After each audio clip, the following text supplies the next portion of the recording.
Olá, irmãos, a paz do Senhor Jesus. No vídeo de hoje nós vamos estudar sobre a origem do anticristo. Será que ele vem da Turquia ou do Iraque? Nós temos base na palavra de Deus para esses dois pontos. Porém, Deus está dando uma informação muito grandiosa para a gente. Mas eu queria que vocês assistissem também esse vídeo que está aparecendo aí na tela. Nesse vídeo eu já falo da origem do anticristo, eu falo por alguns ângulos que eu vou estar falando diferente nesse vídeo. Então você precisa somar esses dois vídeos. Através desse vídeo que está aparecendo na tela, eu vou estar indicando outros vídeos. É um vídeo super interessante, tem mapas mentais, tem informações adicionais. Soma com esse vídeo e você vai ter uma boa compreensão do assunto. Eu estou nessa página aqui porque eu quero mostrar para vocês sobre a Síria antiga, sobre os assírios. Então eu vou estar destacando alguma coisa aqui, vocês prestem atenção. Vamos estar lendo a partir daqui desse ponto. Fazer um resumo. Os assírios, também conhecidos entre outras variantes como os caldeus, siríacos, cristãos assírios, cristãos siríacos, cristãos judeus, vamos pular essa parte aqui, são um grupo étnico com origens no Crescente Fértil. Hoje seu território faz parte de vários países, aqui que eu quero mostrar. Mas ao contrário do que muitos acreditam, o povo assírio não sumiu depois da queda do Império Assírio, mas passou a constituir minorias étnicas sob o domínio de outros grupos desde o início da Idade Média. Tradicionalmente tem vivido no Iraque, nordeste da Síria, nordeste do Irã e sudoeste da Anatólia, na Turquia. Está vendo esses quatro grupos? Iraque, Síria, Irã e Turquia? Esses são países hoje islâmicos e constituía o antigo Império Assírio. Essa é a informação que eu queria passar para vocês. Iraque, ele é a antiga Babilônia. Síria, não tem nada a ver com a Assíria. Síria na Bíblia é Arã, e hoje é um país que vive no Oriente de Israel. Está junto com o Iraque, está junto com o Irã. Turquia é um país islâmico. É aqui que se encontra Erdogan. A Turquia é onde estará o trono de Satanás e ela se encontra no norte de Israel, ok? Istambul, 26 de fevereiro de 1954. É um político turco, presidente da Turquia desde 28 de agosto de 2014 e anteriormente entre 14 de março de 2003 e 28 de agosto de 2014. Primeiro-ministro de seu país, é também o líder do Partido da Justiça e Desenvolvimento, em turco Adalet ve Kalma Partisi, eu acho que é assim que pronuncia, normalmente referido como AK Parti, que tem a maioria dos assentos na Grande Assembleia Nacional da Turquia. Teve diversos cargos públicos, entre eles o de prefeito de Istambul, que ocupou de 1994 a 1998. Istambul, ela é a maior cidade da Turquia, mas não é a capital. E a atual Istambul é a antiga Constantinopla. Nascimento, 26 de fevereiro de 1954. Istambul. Hoje nós vamos estudar o profeta Naum. Se você quiser saber a localização do anticristo, estude o profeta Naum, em destaque, com os demais profetas menores. Aqui eu fiz um mapa do profeta Naum, né?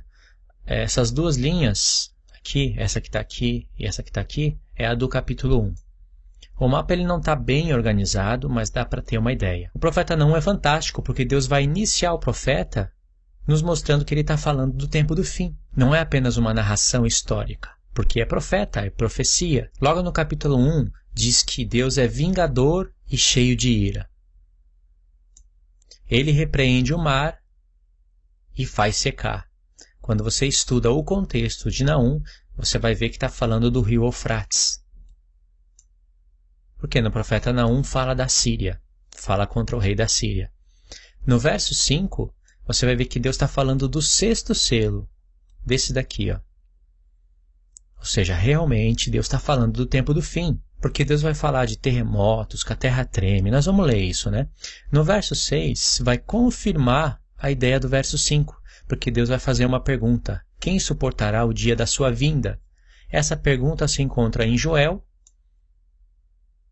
Coloquei aqui capítulo 2, verso 11, e também coloquei o verso 10, porque o verso 10 de Joel vai nos conectar com o sexto selo. É incrível. Essa pergunta, quem suportará o dia da sua vinda ou o dia da sua ira, também se encontra em Malaquias, capítulo 3, verso 1 e 2. Eu coloquei Malaquias porque Deus está relacionando Malaquias com Joel e Naum. Ele está relacionando através dessa pergunta aqui, ó, quem suportará o dia da sua ira, certo? E em Malaquias vai aparecer Moisés e vai aparecer Elias, que é a descrição das duas testemunhas de Apocalipse 11. Vai aparecer também que Deus está irado contra Edom para sempre, e Edom no livro de Abacuque é tremendo porque é um dos nomes usados para se referir ao reino do anticristo. E vai aparecer em Abacuque o grande e terrível dia do Senhor. Agora, no verso 7, vai dizer que Deus é fortaleza no dia da angústia. Isso é um verso-chave. No verso 7 também vai mostrar que o anticristo ele vai ser destruído num dilúvio. O seu fim será num dilúvio. E isso está igual a Daniel 9, verso 26, onde fala do príncipe que há de vir. No verso 8, vai mostrar que tem um povo que maquina o mal contra Deus. Isso é super interessante. Se você comparar o verso 8 com o verso 11. E aí vai dizer que não se levantará a angústia por duas vezes. Eu vou explicar isso para vocês. Vê que a Escritura vai destacar a palavra angústia. E isso tem a ver com Daniel 12, a angústia que se levanta sobre Jacó. E depois vai dizer que a angústia não se levantará por duas vezes. Isso que é tremendo. Esse aqui é um segundo mapinha, continuação do primeiro. O verso 7 e o verso 9 vai ser chave, se você comparar um com o outro. Tem que comparar o verso 7 com o verso 9, porque vai dizer que tem um povo que maquina o mal contra Deus. Mas também vai dizer que se levanta um que maquina o mal contra Deus, e ele é chamado de conselheiro de Belial. Esse um que maquina o mal contra Deus é esse personagem aqui, o anticristo. E o povo que maquina o mal contra Deus é o seu reino. São os 10 chifres. Por isso que é ótimo você ler o profeta Abacuque, porque o profeta Abacuque vai estar falando desse episódio com mais detalhes. No verso 15, Deus vai falar, celebra as suas festas, ó Judá, porque o Belial é destruído. Essa palavra Belial ela vai estar no hebraico, né? Na nossa Bíblia vai estar ímpio, mas é a palavra Belial, nos conectando com o conselheiro de Belial. Celebrar as festas está falando de algo profético. E isso aparece em Isaías 29. Você tem que conhecer o ciclo das festas para você se localizar com mais precisão no tempo da profecia. Em Naum capítulo 2, vai dizer que o destruidor, que na verdade é dispersador, ele sobe. Eu tive um erro aqui que eu não pude consertar, né? Eu coloquei subir, mas que ele sobe diante da face de Nínive. E a palavra subir, no hebraico, ela tem a fonética Alá. Então você vai ler o texto que o destruidor Alá diante da face. Agora, partindo para o verso 9, você vai ter algo interessante. Deus vai falar de Cush, Misraim e Put. Cush é a Etiópia. Misraim é o Egito. E Put é a Líbia. Esses três são descendentes de Cã. É interessante notar também que de Cush sai Nimrod, que é rei da Síria. Olha só que interessante. Nimrod é uma tipologia do anticristo e Deus tem profecias contra Nimrod. Nimrod já está morto, mas Deus tem profecias contra ele, porque Deus está usando ele como tipologia do anticristo. E a Etiópia, o Egito e a Líbia, eles vão aparecer em Daniel 11.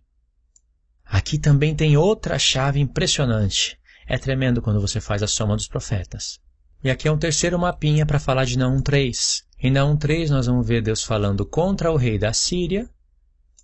Esse daqui é o rei da Síria, o anticristo. Lembra que Nimrod, ele edificou Nínive na Síria. Nimrod, ele vem de Cush, e Cush vem de Cã. E Deus vai estar falando aqui dos príncipes como gafanhotos. Os príncipes da Síria são como gafanhotos. E esses príncipes têm um rei. E essa ideia vai aparecer em Apocalipse, na quinta trombeta. Na Síria também estava Nabucodonosor, rei da Babilônia. Sentença contra Nínive. Livro da visão de Naum. Então Deus está dando aqui uma visão para Naum, o eucotista.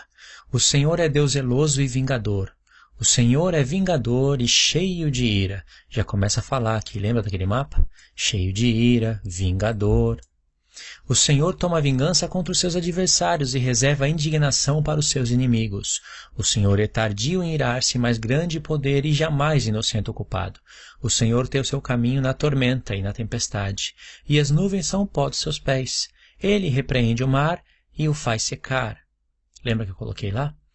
E mingua todos os rios. Desfalecem Bazã e o Carmelo, e a flor do Líbano se murcha. Os montes tremem perante ele. Aqui é o sexto selo. E os outeiros se derretem, e a terra se levanta diante dele, sim, o mundo e todos os que nele habitam. Continuando do verso 5. O que Deus falou no verso 5, lembra, o verso 5 está aqui em cima, nos faz lembrar o sexto selo, e aqui no verso 6 Deus vai confirmar: quem pode suportar o dia da sua indignação? E quem subsistirá diante do furor da sua ira? Essa é a pergunta que está no sexto selo. Está vendo como Deus está falando do sexto selo? E no sexto selo o anticristo já vai estar atuando.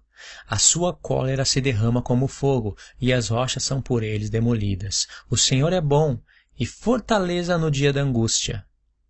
Lembra o dia da angústia? Daniel 12. O Senhor é bom, é fortaleza no dia da angústia e conhece os que nele se refugiam.